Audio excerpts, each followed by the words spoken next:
to Real Talk for Real Teachers. I'm Dr. Becky Bailey, the creator of Conscious Discipline, expert in education, child development, and a lifelong teacher and learner. For those listening who are not aware of Conscious Discipline or who are not aware that Conscious Discipline is a social emotional learning program, let me tell you what it is. It is a trauma-informed, evidence-based, comprehensive social emotional learning program.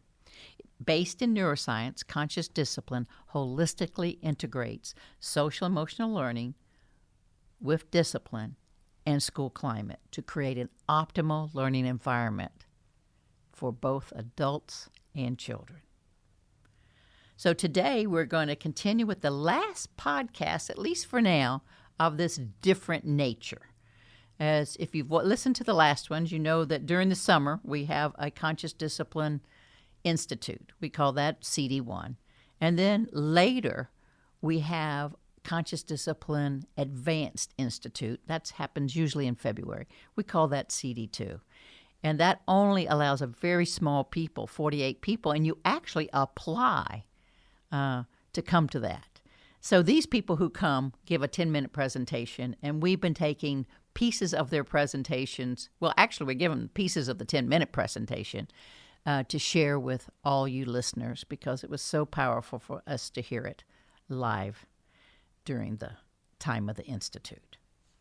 So today, you'll be hearing presentations from Tym Smith and Alysia Rhinefort. Now, Tym will start us off and share with us the impact of Conscious Discipline on his staff in private early education. Listen to Tym. He starts us off with just a little bit of humor. Good evening, everybody. Good evening. Hi, my name is Tym, and I'm wrong meeting. I got confused. It is kind of like an intervention camp here, so. My name is Tym. I'm used to standing up here for like 6 to 8 hours at a time, so 10 minutes is going to be the hardest part for me. My presentation, I'm a little bit different than everything that has been talked about so far in a few different ways. I don't work for the public school. I don't work for the Council of Governments. I work for myself. So I work in private early education. Or I spend my time in private early education. I don't like to call it work. And I wear several different hats in what I do. Just a little bit about me really quick, because everyone's been trying to give the little backstory. I was born and raised in Gun Barrel City, Texas. Wow. That is actually a town. I moved out of Gun Barrel City when I was in high school and live up in the Dallas area. And it's really interesting because you spend your entire childhood trying to get out of the country and in your entire adulthood trying to get back. So I have a lake house now back in Gun Barrel, so I've made full circle. I do have 2 children of my own that are 21 and 22. Someone said this morning at breakfast that I didn't look old enough to have a 21 and 22-year-old. So I said, well, that's what happens when you have kids at 13. So it's a lesson to be learned. But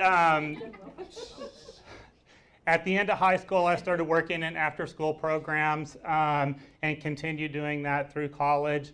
When I got out of school, I taught pre-K for a few years, taught kindergarten for a couple of years, and then moved into administration. I worked for some of the major childcare chains that are out there in different capacities over the years up until 2006. And kind of got tired of working for someone else and making other people money, and then also having to do things their way and not my way. So I left my big corporate job and went out on my own and started just doing training and consulting for the childcare industry and the early education industry around Texas, and then saved up my pennies, and in 2010 bought my first school. And so I'll kind of throw that up there. So I bought my first school in 2010 so that I could do things the way I wanted to do them. So one way that my presentation is a little bit different, we've been talking a lot about how conscious discipline has helped the kids. I'm going to talk about how conscious discipline has helped my staff. Because when, just like everyone else, go back. I started doing conscious discipline. We first got introduced to conscious discipline through Frog Street. So I've been using Frog Street for several years now, and of course, contributing author to Frog Street. We wanted more, and definitely wanted to understand today's child more, help support our teachers more, mainly, help support the parents more. I loved it in one of the e-courses. Becky had talked about how parents throw their kids in our classroom and they want us to fix them. And we hear that quite often. And just new techniques for working with the kids. We, of course, discovered all of the same techniques that everyone has talked about so far, but what I didn't expect is what this did with my staff. And really ignited the passion back in teaching, and lowered the turnover rate that we have in our programs. Becky had mentioned yesterday about, especially in the private sector, in childcare, and I don't like to use the C word. I like to use early education, preschool, those type of words. Don't ever use the D word in front of me, because I'll punch you in the throat, all right? The D word, yeah. But the United States Department of Labor has a report that says anytime you have a turnover in your staff, by the time you recruit a new employee, interview them, hire them, orientate them, train them, coach them, it costs the average employer $7,000 per employee. So if you look at the number of people that you have brought into your program, and multiply that by $7,000, that's how much money you spend on new staff. So, kind of looking at me, I'm sitting at 92 employees right now, So over the years that we've been practicing conscious discipline, over the last 3 years, and I'll just use the last 3 years, I have not lost one single lead teacher. So it's pretty remarkable. Actually, that's a lie. I did lose one because she had to go take care of an ill mother in New Orleans, but now she's back. So that's why she came running back as quickly as possible. So our core staff is very solid. I also have not had any turnover in administration. So with my directors and assistant directors too. Now the assistant teachers, that's where we still have a little bit of a gap right there, getting them to commit. But it's been a really cool process being able to watch that and being able to see the teachers be excited again and know that they're making a difference, and it's just been really cool. I opened my second and third school in 2013, both at the same time. I drank a lot that year. And then I just opened my fourth school 3 weeks ago. So. Yeah. And the really cool thing about the new school is that, with my Flower Mound, my Coppell, and my South Lake Keller School, we're still integrating conscious discipline into the program because, we're having to weave this in. With the new school, when we decided to go on this little journey for number 4, I said, well, if we're going to do this, I'm going to do conscious discipline from day one. From interviewing my employees, from hiring them, to orientating them, even to ordering the equipment and the supplies. And I actually found these amazing book nooks that are perfect for Safe Place that I was able to put in all of the classrooms from day one. So it's been a really cool experience. I had to throw a couple of other things in there. My 3 established schools were nationally accredited, were 4-star, Texas Rising Star. And then my Flower Mound location, we just won Childcare Provider of the Year by North Texas Workforce Solutions. So, and we weren't even expecting that. It just came out of nowhere, out of 17 counties. And I have to contribute conscious discipline to all of this. It really is. The other side of my hat, or another hat that I wear, I'm a trainer and consultant, and I still do that quite often. I just got back from working a conference in Cancun right before I came here. I know, tough job. And then when I get home from here next week, I'm teaching a class on a cruise ship. So, I know. So, y'all feel sorry. Wish me well, okay? I'm a 2-term past president of the Texas Licensed Childcare Association, where I did a lot of legislative work, testified at the Capitol quite often, pushed legislation, fought legislation, everything for our industry. And then now I'm currently serving on the board of directors for the Association for Early Learning Leaders, which is really cool. We actually have a conference coming up in April. We have this amazing keynote speaker. Y'all might know her. It's Dr. Bailey. I know. So I'm very, very busy, so that's why I put that up there. I can't decide if I need a hug, coffee, vodka, or sleep. So there you go. So to kind of wrap everything else up, gosh, that 10 minutes went fast. What I discovered is, of course, the reduction in teacher turnover brought back the joy of teaching. I've been doing a lot of parent trainings as well as my directors. Here's the coolest thing that I have found with conscious discipline in my employees. The millennials are eating this up. Because we know that one of the characteristics of millennials is they want to make a difference. Money and status doesn't mean anything to them. They want to know that they're making a difference, and this is perfect for them. My baby boomers and Xers, I'm still beating them over the head, but my millennials take it and run with it. And we also know that one of the millennial characteristics is they don't stay very committed to jobs very often. They change jobs like they change underwear. They're not changing their job. So it's really, really cool. And of course, happy staff equals happy children, and that's what it's all about. All right, thank you. The numbers Tim shared were phenomenal in his staff retention. I hope all of you listeners find that motivating. I know we have an impact on children. I know we have an impact on adults. But the truth is, because we have an impact on everyone, we also have an impact on retention of teachers and staff.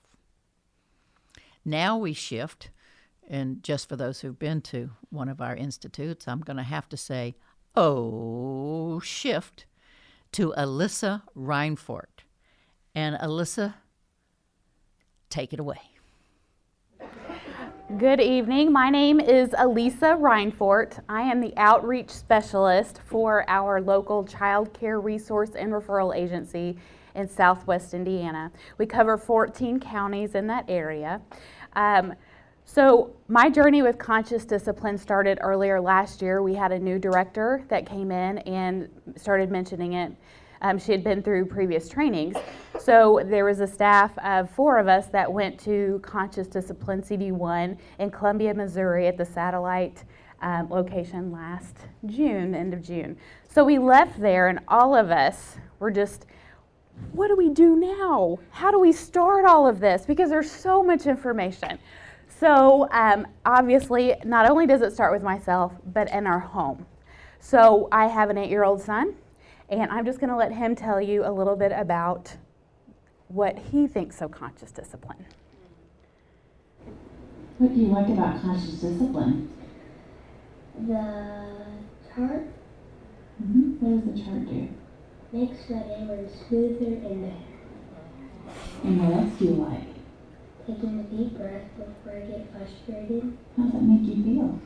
It makes me feel more confident. Okay. Anything else you want to say? Thank you, Dr. Bailey.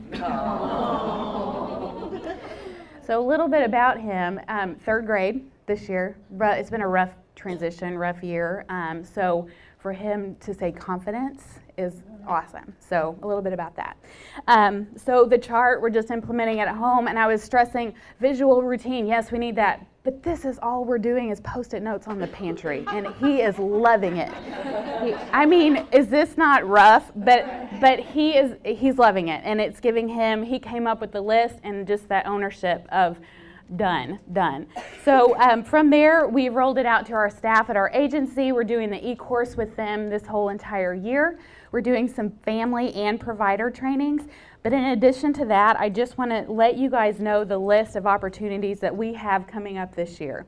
So like I said, there's 3 teams in our agency, 30 staff members. We cover 14 counties. We have companies that want to implement this for their employees as a health initiative.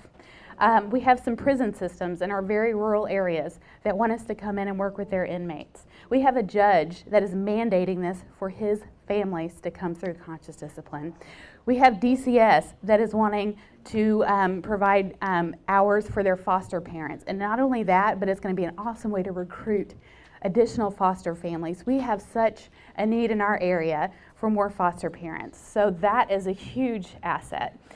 We also have something throughout the state called System of Care. It is a mental health initiative, so you can ask me more about that at the poster session.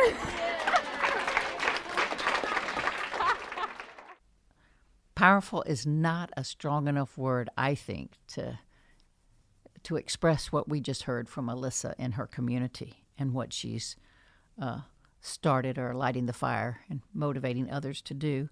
You heard that she's impacting the prison system, foster families, the judicial system. And it's growing, and growing. So yay to all the hard workers out there and doing such wonderful change and creative ideas with conscious discipline.